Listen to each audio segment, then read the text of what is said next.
तो भाई आज बात करेंगे धैर्य। धैर्य पे पेशेंस, धीरज, सब्र। हाँ, किसी दोस्त ने पूछा है कि जब ज़िंदगी में बहुत ज़्यादा दुख हो, हाँ, और लंबा दुख हो, कई दिन गुजर गए, कई महीने गुजर गए और वो परिस्थिति चल ही रही है एकदम कष्टकारी। तो ऐसे समय में धीरज कैसे धरें? लोग कहते हैं ना, धैर्य से काम लो, धीरज धरो। कैसे? क्योंकि अब ये भी नज़र नहीं आता कि ये कष्ट कब खत्म होगा। तो मैं देख रहा था कि न्यूरोलॉजी वाले क्या कहते हैं इस बारे में। तो वो लोग कहते हैं कि ये जो सेरोटोनिन है, ये उन लोगों के शरीर में ज़रा ज़्यादा मात्रा में, मतलब ठीक-ठाक मात्रा में बनता है, जो जिनका सब्र अच्छा होता है। जो विकट परिस्थिति में, मुश्किल हालात में ठीक रह लेते हैं, कूल रह लेते हैं, तो ये वो लोग हैं जिनके शरीर में सेरोटोनिन ज़्यादा बनता है। तो करीब 95% सेरोटोनिन हमारे जीआई ट्रैक्ट में बनता है। ये जो ये जो खाने का सिस्टम है ना, हमने खाया फिर आमाशय में गया और छोटी आँत, बड़ी आँत और वो सारा सिस्टम जीआई ट्रैक्ट जिसको बोलते हैं। तो मतलब उन लोगों का जो गट बायोम है, वो काफ़ी बढ़िया होता होगा। उनकी जो गट हेल्थ है, वो काफ़ी अच्छी होती होगी, क्योंकि वहीं बनता है ज़्यादा ये सेरोटोनिन। न्यूरोट्रांसमीटर है और ये शांति, मतलब जिन लोगों में ये ठीक-ठाक बनता है सेरोटोनिन, तो शांत ज़्यादा रह लेते हैं किसी भी परिस्थिति में। तो क्या करें? तो एक तो चाबी यही है, ज़िंदगी में सेरोटोनिन को बढ़ाएँ, रस को बढ़ाएँ।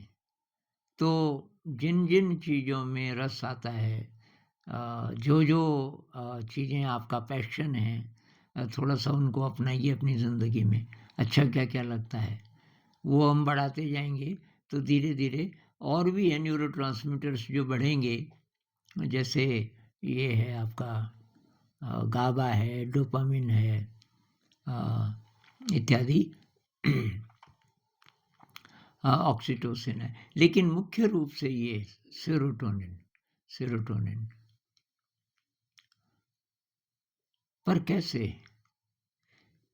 तो भाई मेरा तो अनुभव ये है, क्योंकि मैं भी गुजरा बहुत ज़्यादा एंग्जाइटी से, डिप्रेशन से, बहुत ज़्यादा डर से, बिना बात का डर।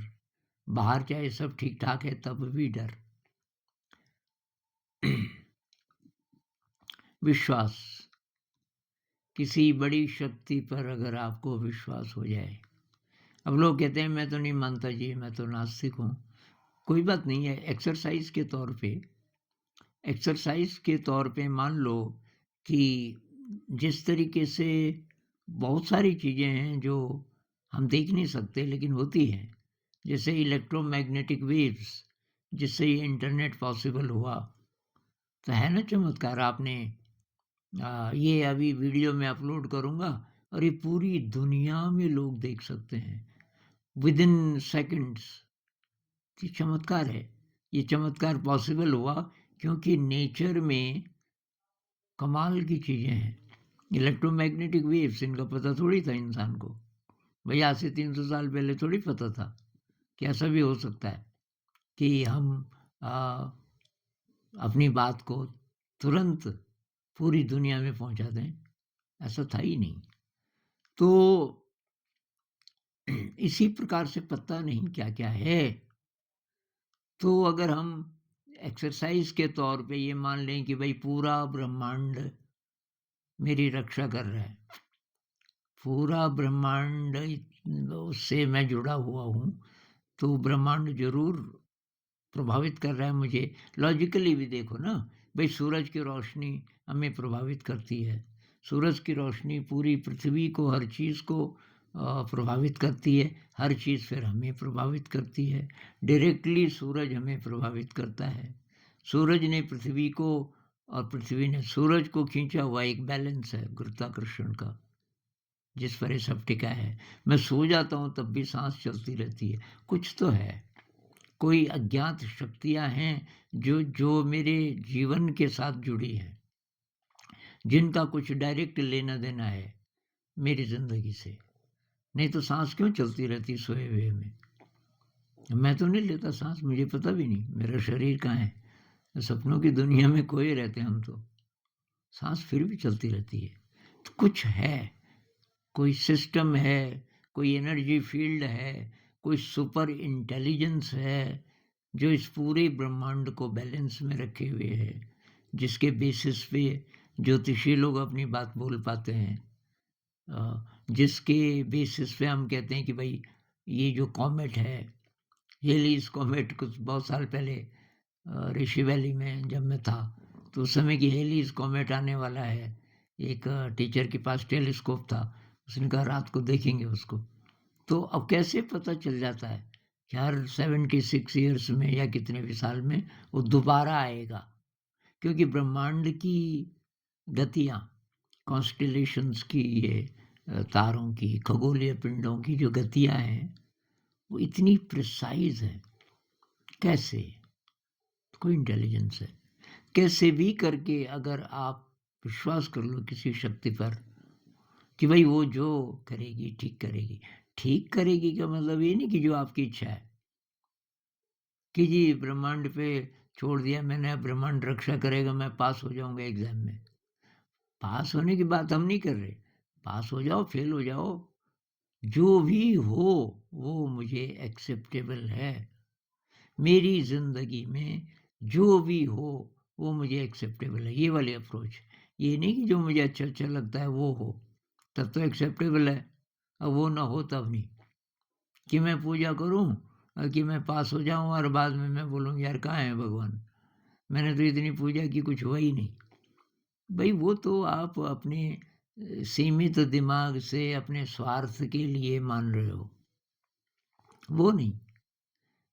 विश्वास और समर्पण, सरेंडर कि जो भी हो मुझे एक्सेप्टेबल है। दुःख हो, सुख हो, ज़िंदगी भर दुःख हो, कोई बात नहीं। अब ज़िंदगी भर अगर कष्ट है, दुःख और कष्ट में फ़र्क है। कष्ट का मतलब ये जो पेनफुल एक्सपीरियंसेस, पेन की संवेदना, कष्टकारी संवेदना। लेकिन दुःख का मतलब है कि वो मुझे पसंद नहीं है, दुःख। दुःख, सुख इन दोनों को अलग कर दो। जो हो रहा है और मुझे जो भी संवेदना उससे हो रही है, मैं उसको एक्सेप्ट करूँगा, उसको साधना बनाऊँगा, तभी तो एक्सेप्ट कर पाएँगे ना। जो भी परिस्थिति है, मैं उसी को साधना बनाऊँगा, तभी हो पाएगा। तो वो सिंड्रेला की कहानी आपको पता होगी, नहीं तो आप देख लेना। वो सिंड्रेला लड़की है, उसकी चाची बहुत ज़्यादा क्रूर, उससे सारे ही घर का काम करवाती है, वो छोटी-सी बच्ची है अभी और उसकी 2 और बहनें हैं। वो तो एक फ़िल्म मैंने देखी थी, वो दिखाते हैं उसको छोटी बच्ची है, फिर बड़ी होती है, सारा काम करती रहती है, पूरे घर का।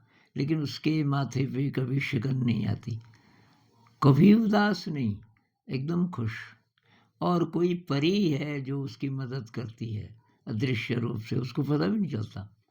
बहुत ज़्यादा कपड़े हैं, बेडशीट से लेके, इससे लेके, उससे लेके।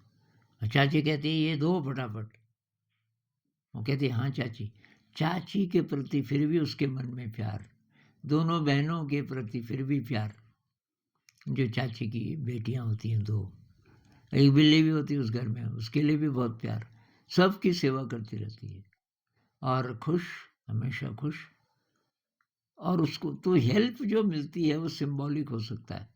सिंबॉलिक का मतलब है कि हमारी अपनी ही शक्ति इतनी बढ़ती रहती है कि हमें लगता है कि ये तो जैसे कि कोई देवता लोग कर रहे हैं मेरे लिए, ये सब अपने आप ही हो रहा है जैसे, या कोई अदृश्य शक्तियाँ कर रही हैं और कौन जाने। होती भी हों अदृश्य शक्तियाँ और हमारी मदद करती हों हर समय, कौन जाने। तो वही ज़िंदगी के हर मोड़ पे काम आएगी ये पेशेंस। कुछ लोग ना बहुत बेसब्र होते हैं। बेसब्र होते हैं तो तब ज़िंदगी में ठोकरें खाएँगे। एक भाई कह रहे थे कि ये जो काम वासना है इसमें मैं बार-बार इसलिए लिप्त हो जाता हूँ कि मुझे पता है कि ये ठीक नहीं है, लेकिन इससे डोपामाइन भी तो मिलता है। तो पेशेंस नहीं है, पेशेंस नहीं है। आपको समझ क्यों नहीं आता फिर कीचड़ में पैर रख रहे हो? कह भी रहे हो कि ये नुकसानदायक है। भई क्यों चाहिए तुम्हें डोपामाइन? तो ये इसमें पेशेंस काम आती नहीं चाहिए मुझे ऐसा प्लेज़र जो कि मेरा नुकसान करे। मैं मुश्किल चीज़ों को एक्सेप्ट कर लूँगा क्योंकि फ़ायदेमंद है मेरे लिए, चाहे उससे कोई डोपामाइन नहीं मिलने वाला, पेनफुल है, लेकिन अच्छा है मेरे लिए। तो वो जो सिंड्रेला है अंत में देखो अंत में उसकी कृपा से वो उनकी ज़िंदगी और बेहतर हो जाती है, उसकी चाची, उसकी बहनें, क्योंकि इसकी शादी प्रिंस से हो जाती है।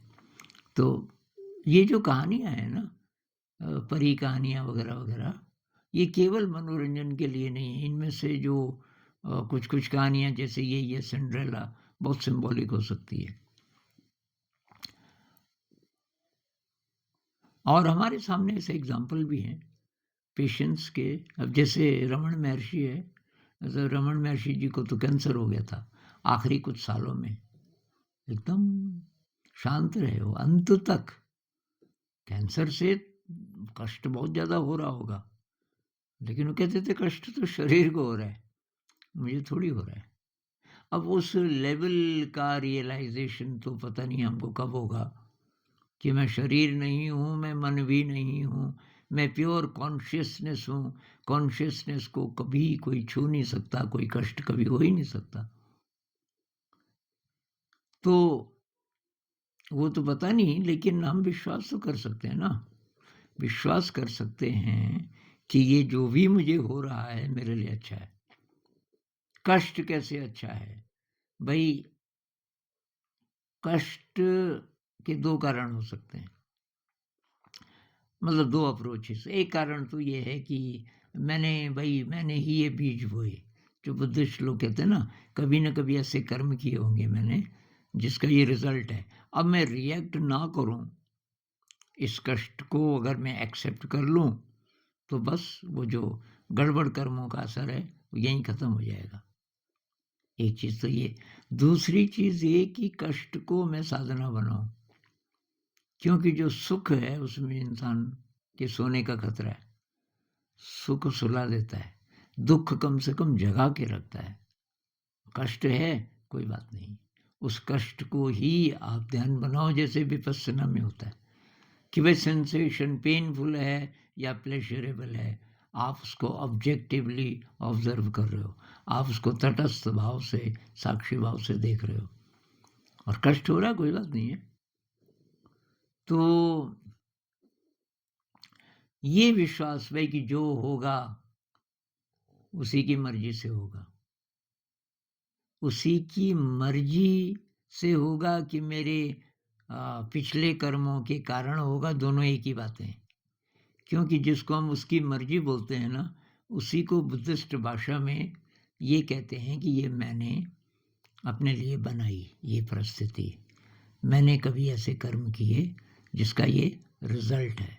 इसी को दूसरे एंगल से हम, क्योंकि हमें दिखता नहीं ना मैंने कौन से कर्म किए थे, किस जन्म में, जिसका ये फल मिल रहा है, दिख तो रहा नहीं। तो फिर हम यही कहते हैं कि भाई उसकी मर्ज़ी। तो वही कुल मिला के ये कि विश्वास बढ़ाइए, उसके लिए ध्यान है। जितना ध्यान हम ज़्यादा करेंगे, विश्वास बढ़ेगा। और ध्यान है किसी रिज़ल्ट के लिए नहीं करना। ध्यान है शुद्धिकरण के लिए।